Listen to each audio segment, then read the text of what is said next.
ইনশাআল্লাহ আমাদের তারেক রহমান জিন্দাবাদ, তারেক রহমান জিন্দাবাদ। শহীদ প্রেসিডেন্ট আরেকটি হচ্ছে স্বাধীনতার বিপক্ষের শক্তি। এই প্রত্যাশা ব্যক্ত করে আমি আমার সংক্ষিপ্ত বক্তব্য শেষ করছি। প্রাণের মানুষ নাসিম উদ্দিন আখন্দ সাহেবকে আসসালামু আলাইকুম। সরকারের ইলেকশনে আপনারা ধরে চিঠে জাতীয়তাবাদের জনক শেষ জাতীয়তাবাদী মূল্যবান বক্তব্য শেষ করবেন দুইজন তালুকদার আমিন কালাম হাজার। সামনে উপস্থিত আমার ভাইয়েরা, আমার বোনেরা, ধানের শীষের সমর্থনে সস্তায় বেহেশত বিক্রি করে যে এই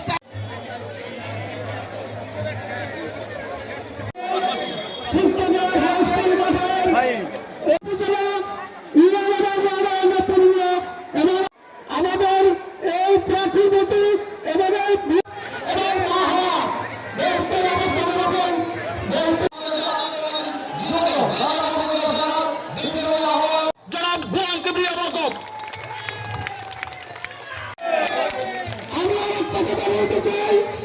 বিশেষ সম্মানিত প্রাপ্ত হবক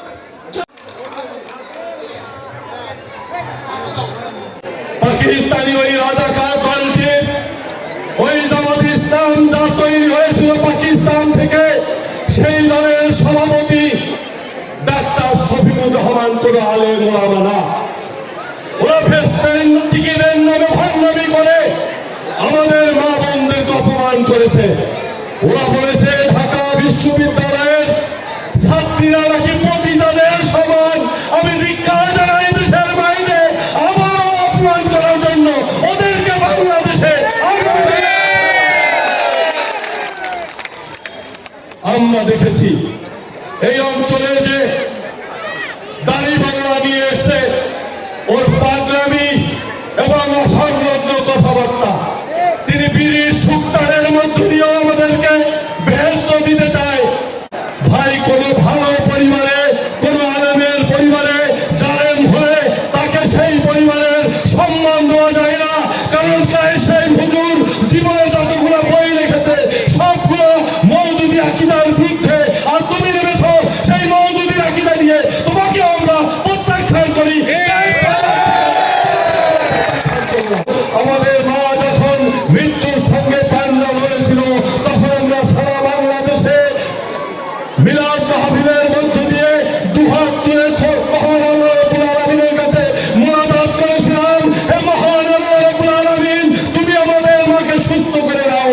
কিন্তু ওরা আজকে ফতোয়া দিচ্ছে দোয়া করা, হাত তুলে মুনাজাত করা নাকি হারাম, এটা নাকি ইসলাম সমর্থন করে না।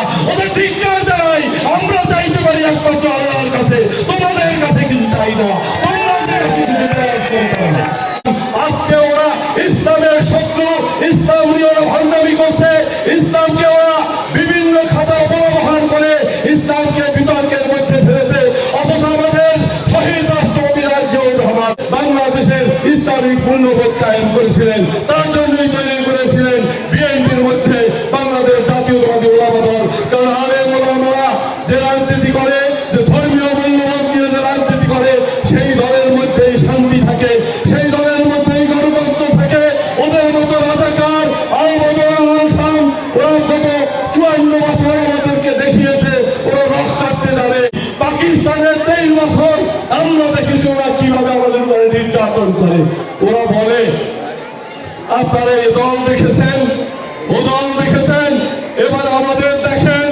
আরে ভাই, এই নতুন প্রজন্ম না দেখলেও আমরা তোমাদের পাকিস্তানের 23 বছর দেখেছি। আমাদের কিভাবে আমাদের অধিকার থেকে বঞ্চিত হয়েছে, তোমাদেরকে আমাদের নতুন করে দেখতে হবে না। তোমাদের ওই লেবাস দেখেছি আমরা। সুতরাং আমরা শুধু আগামী 12 তারিখে তোমাদের এইটুকু দেখিয়ে দেবো যে 1970 সালে 2% ভোট পেয়েছিল, এবারও